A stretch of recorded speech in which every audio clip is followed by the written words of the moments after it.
Lepo pozdravljeni spet nazaj z nami v studiu. Na okrogli mizi ni napačnih zgodb, s katero zaključujemo dvodnevno srečanje Niso vse knjige za hec. Z mano sta pisateljica Cvetka Sokolov in ilustratorka Milanka Fabjančič. Avtorici res krasne knjige Reči, ki jih ne razumem. Ta knjiga bo jedro našega pogovora, ampak dotaknile se bomo še marsičesa drugega. Cvetka, mogoče bi vam za začetek zastavila eno vprašanje, zelo splošno. Tema letošnjega strokovnega srečanja so mladinski problemski romani. Moram reči, se pohvaliti, da sem prebrala doktorsko disertacijo od Gaje Kos, da sem se podučila o značilnostih tega žanra. Se pravi, to velja za poseben žanr s svojimi lastnimi zakonitostmi. Kako pa vi kot avtorica čutite, da je to res poseben žanr, se piše drugače, moraš misliti na druge stvari v primerjavi z vašim ostalim pisanjem? Bi rekla, da niti ne. Je poseben žanr, s tem se strinjam, ker se, kot je že doktor Vanessa Matajc povedala, bolj osredotoča na problematiko, se ji posveča na nek poglobljenejši način, bolje v ospredju.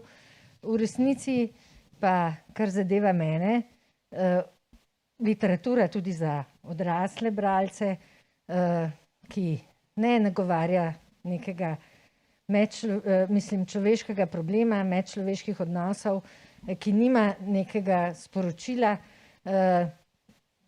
meni nekaj tukaj zmanjka. Tako da bi rekla, da ta razlika, če je problemski mladinski roman dobro napisan, ne bi smela štrlet ven. Bi rekla, da ni tako velika, kot se morda komu zdi. Kaj pa čisto na ravni jezika, sloga? Če spet citiram recimo Gajo, ona pravi, da je spoznavna funkcija mogoče prevlada nad etično in predvsem estetsko. Ali kdaj to čute, da zato, da bi bil bolj razumljiv, da mogoče malo slog je potrebno žrtvovati v narekovajih? Zavestno tega prav gotovo ne počnem. Vsako knjigo poskušam napisati čim bolj dobro. Ne razmišljam toliko o umetniški vrednosti, želim si, da je dobro napisana. O tem, koliko mi to uspe, lahko verjetno bolje prosodijo drugi. Bi pa rekla, da se pa lahko zgodi, če zelo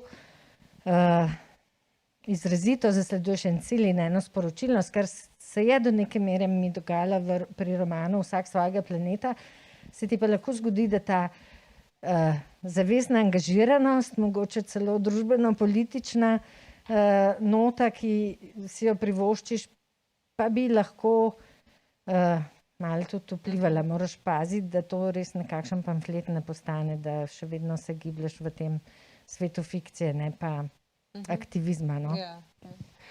Milanka, mogoče sorodno vprašanje. Ilustrirali ste Cvetkino knjigo in ker je realistična pripoved, gre za realistično pripoved, ste se kdaj čutili tudi mogoče omejeni, ali da je to nek okvir, da vseeno ne more domišljija prosto pot, ali kako ste doživeli ilustriranje te knjige? V resnici verjamem, da so omejitve za razvoj domišljije koristna stvar. In meni se zdi to, da tle ne gre za neko fantastiko, ampak za nekaj, kar bi se lahko pri sosedu doma dogajalo. Najboljša izhodična točka. Je nenavadna knjiga v tem smislu, da govori o neprijetnih zadevah, ne, in naslavlja se toliko mlado publiko, da potem pač seveda nastopi to moje vprašanje neke vrste odgovornosti, a ne, kako se tega lotati, ker pač ilustrator lahko stvar, kontekst toliko spremeni z neko všečnostjo, ne, če sta prej o slogu govorili, pa tako, da jo lahko ali pokvar celo sporočilnost, cel ambient zruši, ne, ali ga pa transformira iz nečesa, kar je v resnici recimo mrakobno, v nekaj, kar naj bi bilo všečno, in je to kompletno zgrešen po moje. Tako da Meni je to zelo dobrodošlo, recimo, če temu rečem malo tračnic, zaradi tega, ker itak ne peljem pol po tej liniji, ampak grem vse navzgor, navzdol, vse ostale mreže, ostale dimenzije, ki verjamem, da se jih vedno da najti, no. Samo, če prav razumem, treba je pa paziti na neko ujemanje v atmosferi, ne? V atmosferi pa moraš biti zelo uglašen z tekstom, ne? Ja, meni recimo dovolj koristi to, no, da sem, odkar se zavedam sebe, res knjižni mol.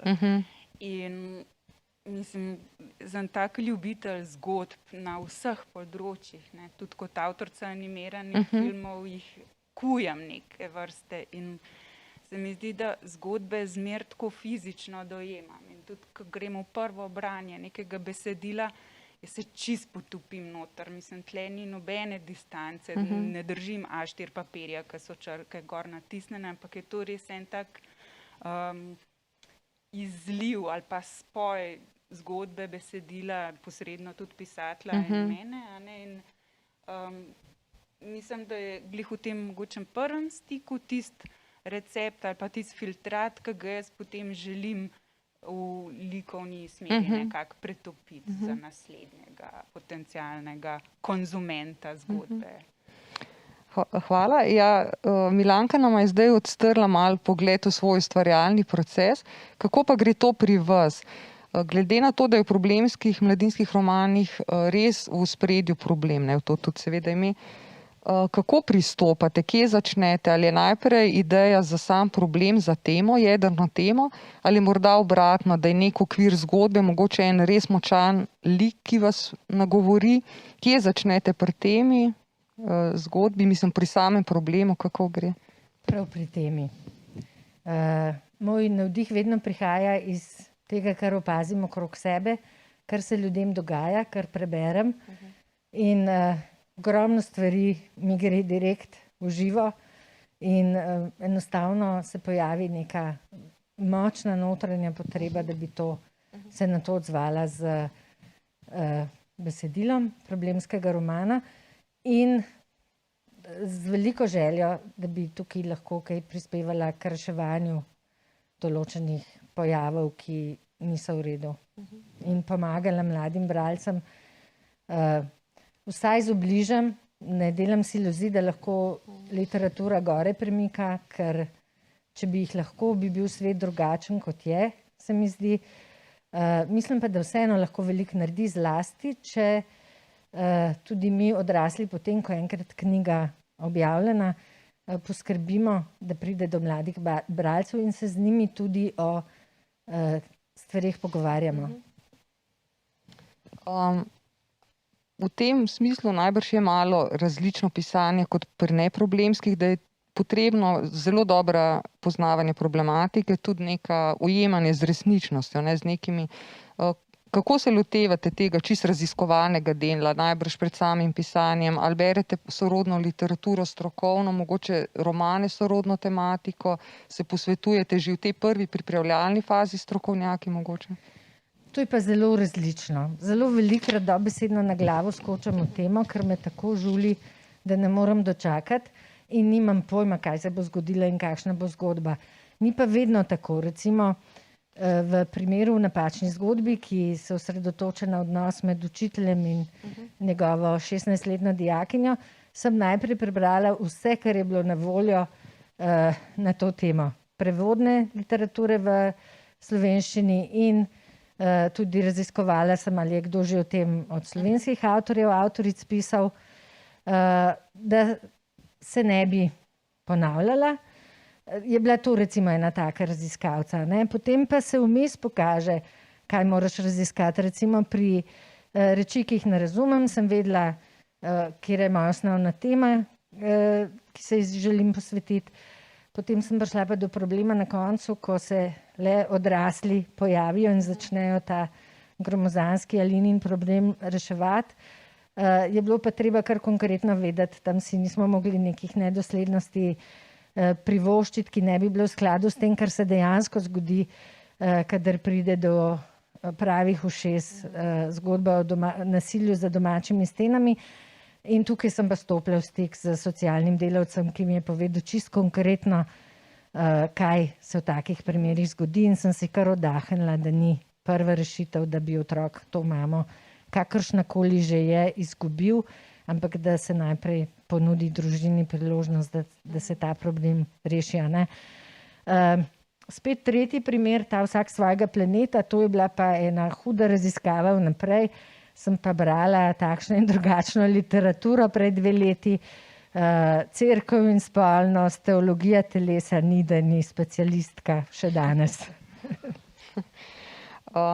Že prej smo v predavanju dr. Matajc slišali, je zelo dobro izpostavila, kako v romanih nasploh, sploh pa v mladinskih problemskih romanih doživljamo cel problem skozi oči glavnega junaka, ne naslovnega junaka. Ona je rekla, da stopimo v njegove čevlje, ne. Zato se mi zdi zelo pomemben, na kakšen način ga karakteriziraš, da je res prepričljiv, da se mladi lahko poistovetijo z njim. Ampak na drugi strani se mi zdi pa nevarno, da ko se do določene problematike opredeliš, da hočeš ti eno svojo tezo, da tako rečem, skozi spraviti, ki pa morda ni v skladu z junakom. Zdaj bomo mogoče kar, ki ste sami omenili roman V napačni zgodbi. Čisto na kratko, a boste vi povzela ali jaz povem, o čem gre, če kdo mogoče ni od slušateljev ne pozna. Mogoče boljš, da vi. 16-letna Manca se zaplete v sprva ljubezenski, potem pa tudi erotični odnos s svojim učiteljem. To je ena raven zgodbe, druga je pa, da jo on fotografira, tako da to je pa nadgradnja, je past teh fotografij, ki lahko grejo tudi v druge namene, ne, na splet. Pri tem ste se na to znano zgodbo tudi malo naslanjali. Ampak kar mene zdaj zanima, je ta osnovni zaplet, no, recimo ljubezensko-erotični. Manca zelo dobro čez cel roman niha, naredi en svoj razvoj, kot je za roman značilno, ne, recimo od začetka do konca, ampak ni pa, da bi se čist na glavo postavila, ne. Se pravi, ona niha med sramom, ona zgubi nedolžnost s tem profesorjem, med sramom in samoobtoževanjem, pa na en način tudi med zaljubljenostjo, vznemirjenjem, fascinacijo. Hkrati je pa v njej notranji boj med tem, da jo vleče v odnos, in hkrati, da čuti, da učitelj, da ta njen ljubimec Igor ruši njeno integriteto, da prestopa meje, ne.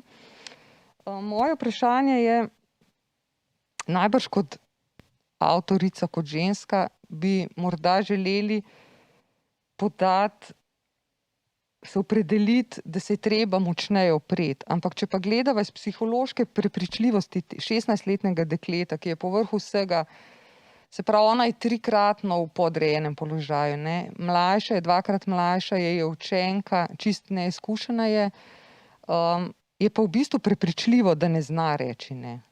Če mogoče ste imeli te notranje boje, je to težko kdaj uskladiti, kar bi želel sporočiti, in biti avtentičen?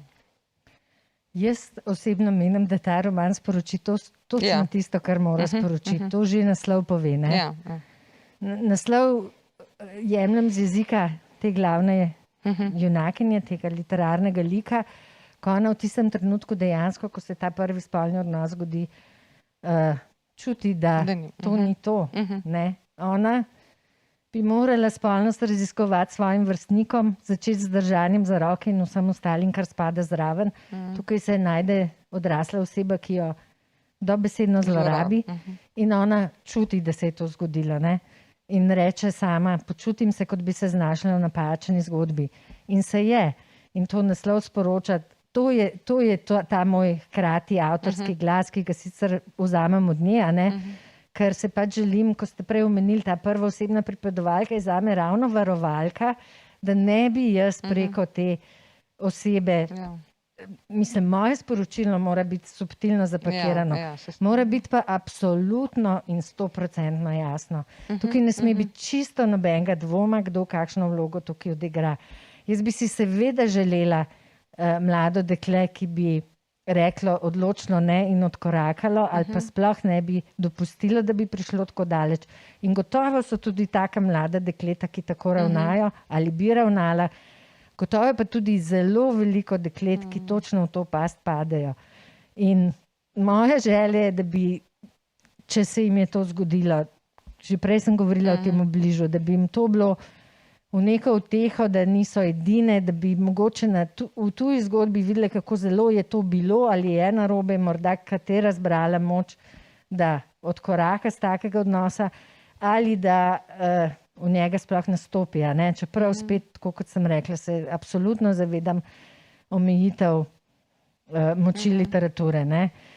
Marsikdo od odraslih bralcev mi reče, pa zakaj na koncu nikomur ne pove, zakaj ta človek bolj ne nastrada, kot nastrada. V bistvu zakon mu gre po zlu, pa bi mu najbrž šel po zlu tudi sicer, glede na to, kakšen je. Ne? To dekle sploh ne ve, kaj se je zgodilo. Ne? To dekle pač sploh ne more, mislim, ona bo razumela morda čez 20 let, da je bila to zloraba. Ne? In v tem trenutku, mislim, že samo če to upoštevamo, da je zaljubljena, kako nejasno vidi, kje pa je še vse to, kar ste omenili, njena mladost, njena neizkušenost, ona nima pojma, v kakšnem prekršku je dejansko on, glede na to manipulacijo in zlorabo, ki se z njo privošči, in že kot njen učitelj, ne, to je pač nesprejemljivo. Zelo mi je bilo všeč ta vaš avtorski glas, kot ste rekli, pa tudi na zelo domiseln in subtilen način prek citiranja pesmi Tona Telegena. Moram priznati, da sem šele ob drugem branju jo zaznala in mi je zelo, zelo všeč. In to je tudi mogoče naslednje vprašanje, kako lahko še vedno je glavna perspektiva tega glavnega junaka, ampak vendarle kot avtorica lahko pa še skozi stranske like pripeljete, ali pa recimo to je en res krasen način je bil prek poezije, ko ona bere to pesem, kako želiš reči, ne rečeš pa ja, na en način bralec se zaveda, da bi bilo pravilno reči ne, hkrati pa ste odrešili tega samoobtoževanja, ne, da marsikdo pač ne zmore reči tega. Na noter rečemo, ne. Ja, tako je, marsikdo, tudi odrasel, vedno znova, a ne, en kup enih priročnikov imamo, nauči se reči ne, dobro je, če rečeš ne in tako naprej. Ni to enostavno, kaj šele ona v tako podrejenem položaju, ne, z odraslo osebo, z učiteljem, kako odideš iz takega odnosa. Zelo, zelo težko, a ne. Ja, razne trike uporabljam, da, mislim, meni je zelo pomembno, da sporočim, kar želim sporočiti, hkrati pa želim, tako kot sem že prej rekla, to narediti čim manj opazno, ne, čim bolj se poskušam ven držati. In en način je prav ta, me zelo veseli, da ste to opazili, to s poezijo. Včasih pa tudi, kot rečeno, kakšni stranski liki. Ne. Največkrat se pa moje mnenje razprši med nekaj likov. Ne. Tudi, velikokrat tudi ta osrednja, prvoosebni pripovedovalec ali pripovedovalka, pa recimo v Vsak svojega planeta je mi zelo prav prišla teta Franja, ampak malo pa tudi mama kaj pove, kar si jaz mislim, malo oče, malo tudi Simon, pripovedovalec, celo Katja, ki zelo drugače na svet gleda kot jaz. Skratka, tukaj pa kar najdeš načine, da vseeno prideš na svoj račun in na koncu koncev sporočiš, kar želiš. No. Jaz celo malo, ko sem to vprašanje sestavljala, pomislila, da je mogoče malo podobno psihoterapevtski situaciji, kjer terapevt se praviloma ne bi opredeljeval na to, kar mu pripoveduješ, vendar ne sme imeti slepih peg. On mora zelo dobro pri sebi vedeti, kako je do nečesa opredeljena. Ne? Čeprav tudi pisatelj se mi zdi, da ko se lotevaš teme, sploh mogoče, če je zate osebno boleča, travmatska, celo morda, da moraš najprej percepcijo opredeliti, kakšen je tvoje stališče, potem pa, da ti ne sil nezavedno v tekst morda. Zelo res in velikrat se moram zelo gristi v jezik oziroma zadrževati, da česa ne napišem. Vedno pa moraš ti kot pisateljica vedeti več, kot napišeš. In če ti lahko tako napišeš, da tisto vse, kar je še zadej in kar še vseeno želiš sporočiti, stoji, potem lahko računaš tudi na bralce, da bodo do tega tako ali drugače prišli. Ja, mogoče bi s fotografsko metaforo ali pa filmsko še veliko mora biti izven kadra, ne, da je knjiga prepričljiva. Tako, ja.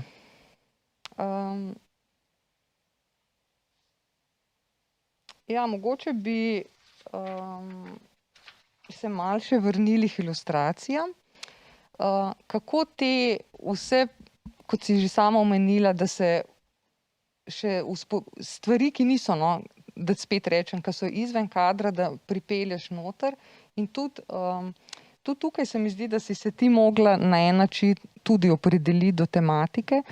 Na en način, kar sem jaz opazila, je, da, kot si sama rekla, ne želi biti všečna, si tudi drzna, ampak na en način pa zelo občutljiva, ne. Ko sem listala, sem opazila, da si se izognila neposrednega prikazovanja nasilja. V bistvu, tam, kot bralci skozi tekst spremljamo, kaj vidi na lastne oči glavni junak, je opisano zelo nazorno, ne. To mogoče Cvetka nam lahko poveste. Jaz sem to tako razumela, da če bi samo Alina pripovedovala, kaj mama dela, tako se začne zgodba, bi mogoče lahko obstajal dvom, a se laže, si izmišljuje, pretirava, da se v bistvu more na lastne oči prepričati, ne, njen prijatelj. Ti Milanka si pa do ene mere vseeno, en kader je recimo, ko vidimo, kako je on skrit pod posteljo in joka, ampak vendarle vidimo samo sence. Mogoče, če nam malo ta proces. Ti si super naslovila to z besedami izven kadra. Jaz osebno mislim, da stvari, ki jih nekoliko v suspenzu zadržimo, so precej močnejše od zelo konkretnih stvari, a ne. Recimo pri mojemu tipu ilustracije obstaja hitro ta past, da pač, ja, obožujem karikaturo, vsi moji liki so vedno malo hecni. In v trenutku, ko bi jaz narisala mamo, ki pretepa deklico, obstaja magar 10% možnost, da bi to izpadlo smešno. Zaradi tega, ker pretep je pač ni drugega kot brutalen. Tle ni sence dvoma o tem. In če se jaz odmaknem od tega, da njo direktno pokažem, bo precej bolj pošastna, kot če jo narišem. In v tisti senci se jaz lahko privoščim druge vrste karikaturo, in sicer pač to, ki jo senca vedno, že sam s tem, da je senca, da je vedno neka temni negativ, neke realne figure, ne. Plus, da senca se svetlobo lahko tako grozno krivi, da če narišem pošastno senco, je še vedno realna, a ne? Ni groteskna, ni karikirana, ampak hkrati je pa neke vrste esenca te negativnosti, ki jo jaz v tem trenutku začutam, plus v tej reakciji dečka, ki se hkrati skriva, se pravi je nemočen, a ne?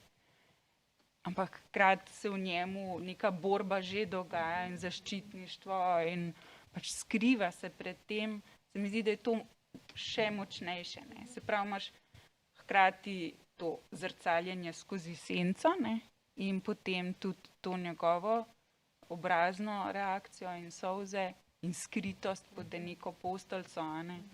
Se mi zdi, da je tle dosti močnejše, kakor če bi jaz preprosto narisala eno žensko, ki eno deklico pretepa. Tukaj se mi zdi tudi pomembno, da ne gre za podcenjevanje bralca, ne, tako čeprav to je namenjena knjiga 8 do 10 let, ne, okoli, tako v tekstu ni tega čisto nič, na en način iskrenost obeh avtoric.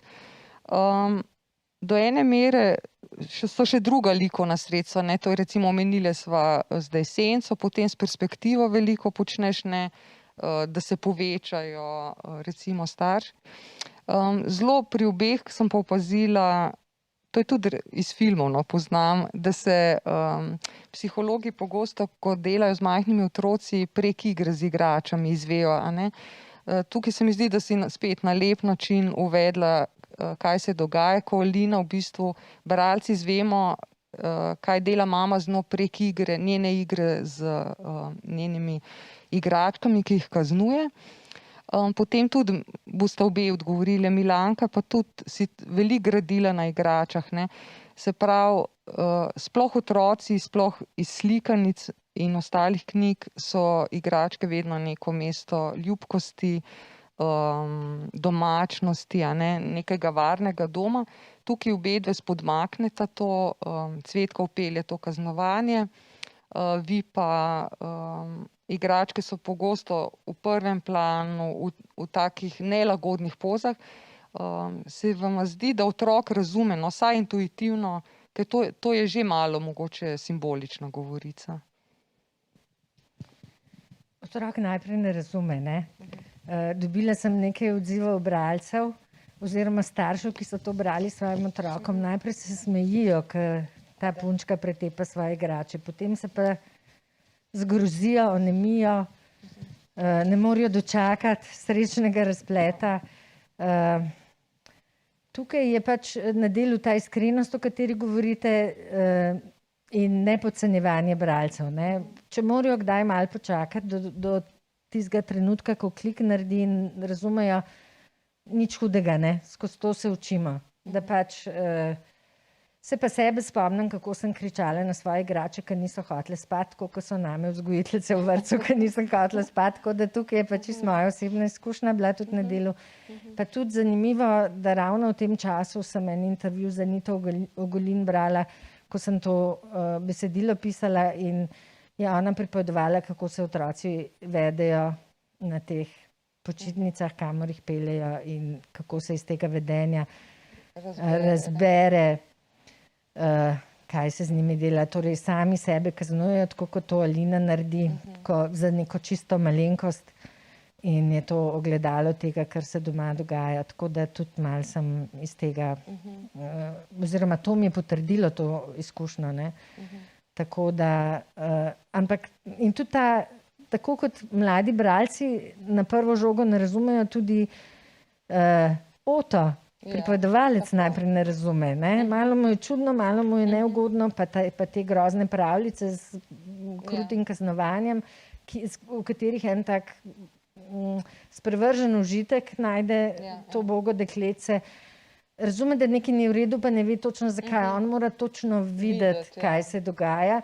In nekaj podobnega, to je tudi sporočilo mladim bralcem, da ni vse samo tisto, kar vidimo, da morda pa zraven sošolca sedijo sošolke, ki se mu kaj tako groznega dogaja. To pač moramo vedeti, da tudi na žalost se take stvari otrokom dogajajo, ne. Milanka, bi vi še kaj dodali o tem, čist kako ste slikali te igračke in posredno nasilje nad njimi in vzporedno z Alino, z deklico Alino? Tukaj je Cvetka zdaj rekla, da otroci ne dojamejo najprej. Meni recimo zanimivo slišati, ker meni je pa tako bilo zelo samo, vidim, da je večplastno se da interpretirati, kar je samo super, ker jaz osebno sem sam grozoto videla, ne, pri teh igračkah, pač očitno kot odrasel sem brala, ne. Meni je tudi ta, že sama recimo odločitev, tip risbe, ki je zelo tak robusten, deklica, ki ni ljubka deklica, ampak je vse drugo, če bi imela mogoče možnost, bi se spremenila v neko Piko Nogavičko, ampak pač neko tako ronjo, bojevnico, ampak ona nima sploh opreme za preboj, dokler se pač ne zgodi ta dogodivščina, pa potencialno pol bo šla v nekaj več ali se skristalizirala. In meni je recimo nek tak, joj, to je grozen, skoraj sem rekla perverzno veselje, ampak v resnici to, da lahko gnetem lik, ki ni enoznačen, ki je noter toliko enih stvari treba zakodirati, a ne, kakor je to, da imamo tle deklico, ki ima to razkuštrano frizurico, ki ji kar lasje manjkajo. To je tudi risarsko kar veseljeno, ker s temi divjimi potezami narediš točno to, da je lik divji. S tem, da se odločiš, da je ona groteskno se lahko zadere, joče.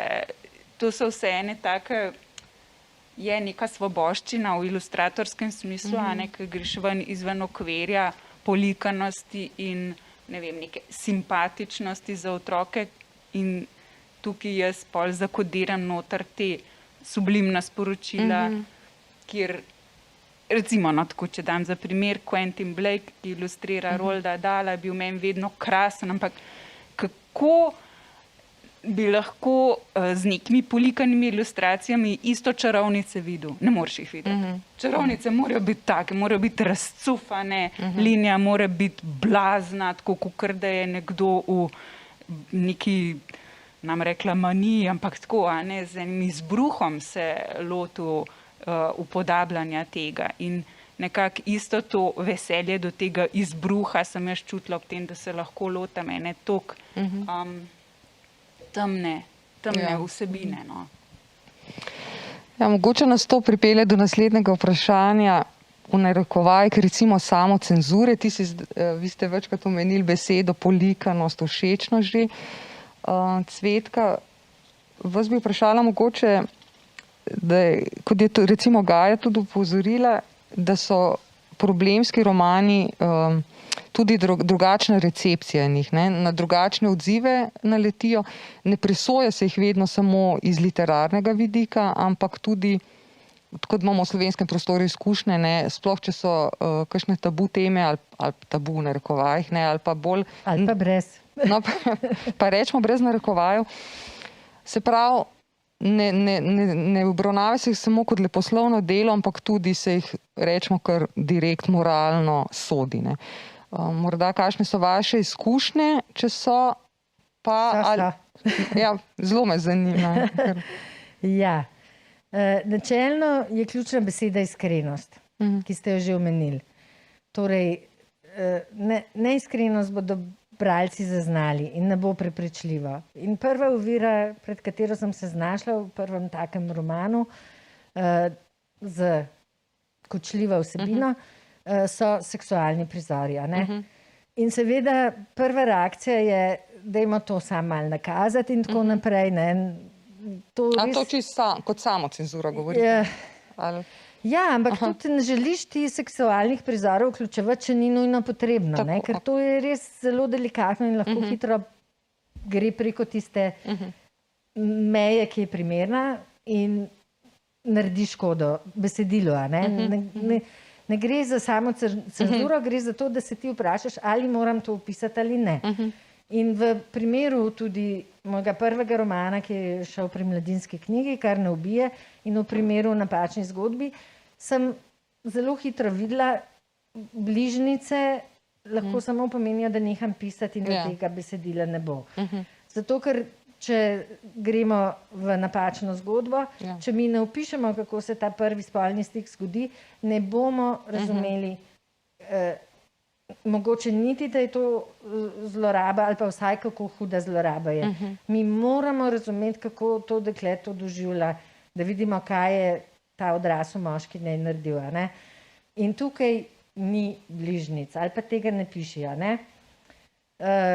In seveda so bili ljudje, ki so se na to spravili, ljudje, ki se zelo sprašujem, če so vse prebrali, pa če so vse prebrali, kakšne so njihove sposobnosti bralnega razumevanja. Ja, čist nič drugače ne morem reči. Bila sem celo taka zvezda, da so v parlamentu o meni razpravljali, ker je bila pač ta knjiga in o Janji, a ne, Vidmar, ki je bila zbrana za osnovno šolo, za neke še, mislim, pri meni ne gre za malenkosti, ampak za nujo. Pri njej pa je sploh za banalnosti, češ zakaj gre davkoplačevalski denar, ja, prav zato, hvala Bogu, no, kaj naj drugega rečem. Skratka, tukaj, kdor zna brati, bo razumel, da drugače ne gre. Vso pretresljivost zgodbe tega dekleta lahko razumemo samo skozi to, da to zelo podrobno opisano. Ne? Hkrati pa imam pa eno precej drugačno izkušnjo vsak svojega planeta, kjer sem se pa zelo veliko na bralce ozirala, preden sem sploh knjigo ponudila v objavo. Sem dala mogoče 15 bralcem brati, zdaj se več natančne številke ne spomnim, vernim, nevernim, to je knjiga, ki se osredotoča na odnos med verujočimi in neverujočimi. In so mi tudi potem kolegi pisatelji znali reči, pa zakaj si se pustila. Pa nisem jaz tega, jaz delam v šoli, kjer redno se odzivam na pisanje svojih študentov in študentk in odziv na povratno informacijo, ki ima smisel, ki ti oceniš, da imaš razloge, da upoštevaš to, kar ti bralci povejo, je največje bogastvo, ki samo lahko izboljša besedilo. In nikakor ne bi tukaj sprejela ocene, da je tukaj šlo za samo cenzuro na podlagi teh odzivov, ampak je šlo enostavno za to besedno raziskovanje teme, ki mi je bila čisto preveč tuja stališča verujočih oseb, da bi jaz lahko napisala takšno besedilo, ki sem želela. In sem rabila ta odziv in seveda sem pa tudi upoštevala njihova čustva, ki jih nisem želela prizadeti in tam, kjer je bilo meni lahko vseeno, če nekaj eno malenkost spremenim za to, da ne bo prizadetih vernih bralcev. Zakaj ne? Tudi to je naša naloga, da smo pač obzirni. In da odgovorno pišemo, ne? Bolj za dialog v bistvu, ne, kot je tudi danes že predavateljica. Seveda, gre za dialog in potem se ti odločaš, saj čisto vsega pa tudi nisem upoštevala, ampak tam, kjer vidiš, včasih te osupne, ne, kakšne stvari ljudi zmotijo, ampak si potem rečeš, če to pomeni, da jaz izgubim bralce, ki jih želim nagovoriti oboje, verne in neverne, da nekaj takega not, ki njih prizadene, na kar nisem jaz pomislila, to je moja slepa pega. Zakaj? Nikoli ne bom nekaj namerno napisala, kar bo nekoga prizadelo. Če to ni za moje sporočilo ključnega pomena, zakaj ne bi tega upoštevala, ne? Milanka, imate morda še vi kakšno misel na temo samocenzure, da se kje v drugem smislu, mogoče bolj v tem likovnem, všečnem, ali se kje ujamete kdaj, da vas zanese, pa se samo korigirate? To je tako, recimo, da je v meni notri tekom ustvarjalnega procesa, se pravi ne samo takrat, ko sem v stiku s papirjem ali pa z grafičnim svinčnikom, ampak skoraj 24 ur na dan, se mi zdi, da je znotraj te moje glave ene 6 oseb, ki imajo zmer zelo, zelo vroče debate na temo marsičesa, ki se zdaj tukaj pogovarjamo. In kljub temu, da se teh 6 likov non-stop vsak svoje mnenje govori, en o tem, kaj je avtorsko, kaj je trend, kaj je publika, vse takšne zanimive debate se odvijajo, še vedno se zgodi, da včasih mogoče kaj spregledam. Ne? In recimo samocenzura, ne toliko samocenzura, ampak samokorekcija bolj. V samocenzuro ne verjamem. Mislim, da če se da brez samocenzuriranja za avtorja skozi priti, je super, samokorekcija je pa nekaj drugega. No? To se mi zdi konstruktivna zadeva. To sta podobno, ne, izpostavljajo.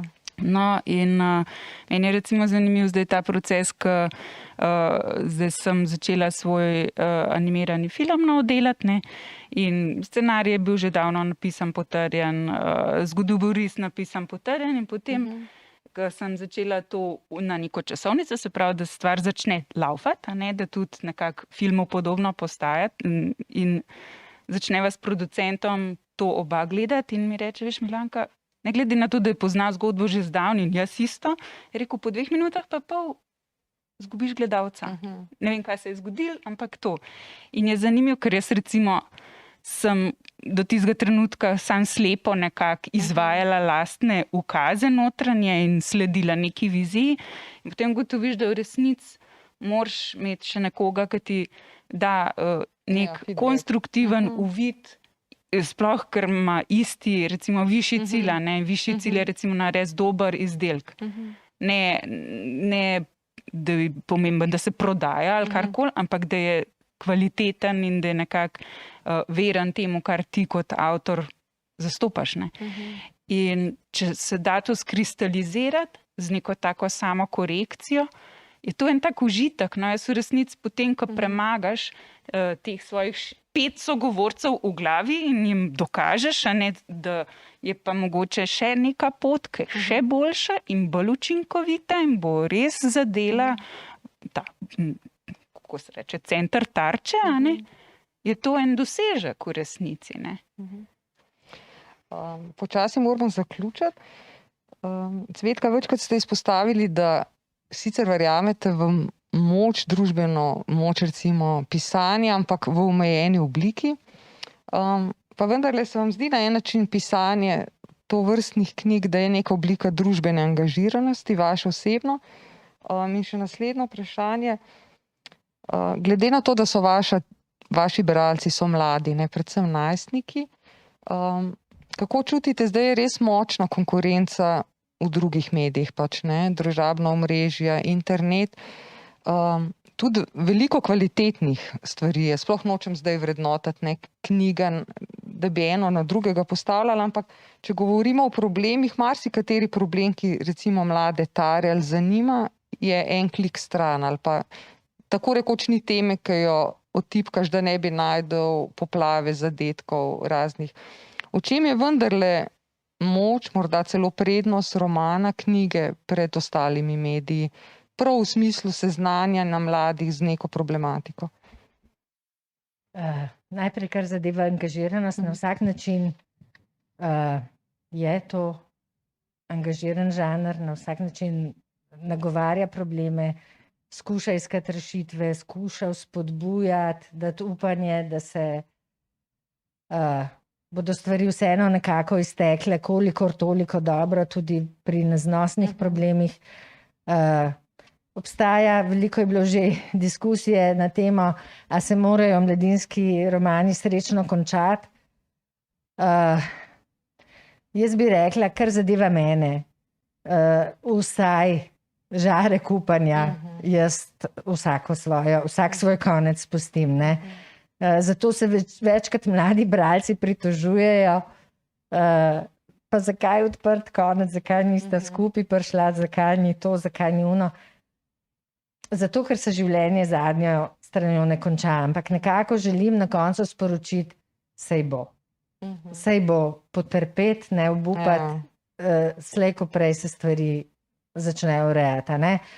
Tako da to res občutim, kar bom rekla kot eno poslanstvo. Pač zame mora imeti knjiga eno zelo konkretno temo zagrabiti in mora imeti potem neko konkretno sporočilo in za mlade ljudi res želim, da to ni sporočilo obupa, ampak vsaj blagega upanja. Ja, to sam še vskočim, mogoče še v knjigi se mi zdi krasno, da je kljub res realističnosti in iskrenosti sta obedve to svetlobo vnesla na koncu. No, tudi na ravni ilustracije, jaz sem tako začutila, no, tudi ta črnina, risba z ogljem počasi izginja in gre v svetlobo, no, in jaz sem bila vesela tazga zaključka, no.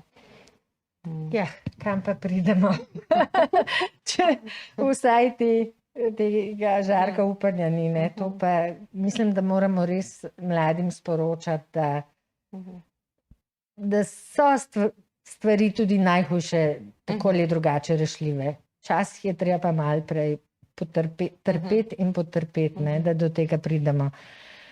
Kar zadeva pa konkurenco interneta, seveda je velika, ne, ampak tudi tukaj mislim, da lahko na pomoč doktor Matajc pokličem, ki je lepo povedala, da pač ta usporedni svet fikcije, ki je sicer fikcije, ki pa imitira življenje in se tudi hrani iz dejanskih življenjskih dogodkov, vsaj pri meni, je nepremagljiv. Jaz mislim, da to, da ti prvoosebnega pripovedovalca spremljaš v njegovi usodi z najbolj kakovostnim internetnim nasvetom, ni treba, da tekmuje, ker ga presega. Tako da verjamem, seveda je pa na nas odraslih, da beremo otrokom od Zibke naprej, da jih vzgajamo bralce in da se z njimi pogovarjamo. Potem jih pa tudi zgubili in jih bomo vzgojili in obdržali. Najlepša hvala. Milanka, bi še ti kaj dodala? Vmes sem razmišljala, usporedno o knjigah, ki jih ob večerih trenutno berem s svojima skoraj obojima najstnikoma in kaj one dva trenutno bereta, ker sta zaradi nahoda doma. In sicer se mi je zdelo tako, mogoče je to punchline, ne, za vse knjižne molje. Stara sta 10 in 12 let, ob večerih ima še vedno, ne vsak večer, ampak pogosto berem. Trenutno smo sredi Božič Hercula Poirota Agate Christie. Zdajle si podajata en za drugim Mouse, Strip, Enko in Dvojko. Zavrnil mi je starejši sin pa Rdeči alarm in je mož rekel, pa čak se še premlad. Tako da razmišljam o vseh teh stvarih, a jih vzgajamo bralce, mislim, da jih. Tako, no, mislim, to sem dale s tem. Mi smo zadnjo knjigo skupaj na morju prebrali Bobre, ko je bil starejši sin 16 let, mlajši pa 14. Torej ta pogled, da ko otroci sami začnejo brati in pa ni treba več brati, morda jim ni treba, ampak zakaj jim ne bi?